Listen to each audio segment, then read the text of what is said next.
Hello అక్వామ్యాన్ సోదర సుందరి మనులకి నా నమస్కారాలు. మీ ముందున్న వైట్ గెలాక్సీ కోయి పాండ్ కొంచెం మురికిగా ఉంది కదా. ఇది మురికిగా ఎందుకుందంటే రాత్రంతా ఫిల్టర్ ఆన్ చెయ్యలేదు కాబట్టి. సో అందుకని మురికిగా చేసేసాయి ఈ మన కోయి ఫిష్లు. ఇప్పుడు ద గ్రేట్ సైంటిస్ట్ అయిన రఘురామ్ రాజా తయారు చేసిన ఈ ఫిల్టర్ ని ఆన్ చేసి చూపిస్తా చూడండి. సింపుల్ గా ఈ ఎయిర్ పంప్ ని తీసుకొని వెళ్ళి అక్కడ పెట్టామా, ఇంకా లోపల ఉన్న మోటార్ ది ప్లగ్ తెచ్చి ఇక్కడ కనెక్ట్ చేసి ఆన్ చేస్తే ఈ టాప్ సమ్ ఫిల్టర్ లో నీళ్లు మొత్తం నిండి ఇందులో జలపాతం లాగా వాటర్ రావడం స్టార్ట్ అయింది. ఈ ఫిల్టర్ ని అస్సలు తక్కువ అంచనా అయ్యద్దు, ఎందుకంటే దీన్ని గ్రేట్ సైంటిస్ట్ తయారు చేశాడు అనమాట. సో ఇప్పుడు చూడొచ్చు మీరు ట్యాంక్ అంతా ఎలా ఉందో.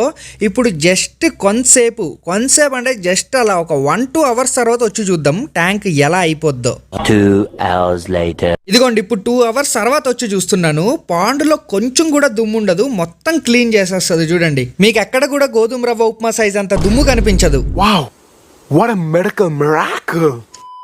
అయితే ఇక్కడ మీకు ఒక డౌట్ రావచ్చు, మరి ఫిల్టర్ వాడితే చేపలకేమీ హెల్త్ పాడవదా అని. నిరంతరం స్వచ్ఛమైన నీరు ఫిల్టర్ వాటర్ ప్రవహించడం ద్వారా బ్యాక్టీరియా గాని వైరస్ గాని ఈ కంప్యూటర్కి వచ్చే అవకాశమే లేదు. ఫాలో కొట్టి పెట్టుకోండి. నెక్స్ట్ వీడియోలో వీటికి ఫీడింగ్ చేసి చూపిస్తా. And fact of the day, I'm not unemployed, I'm jobless.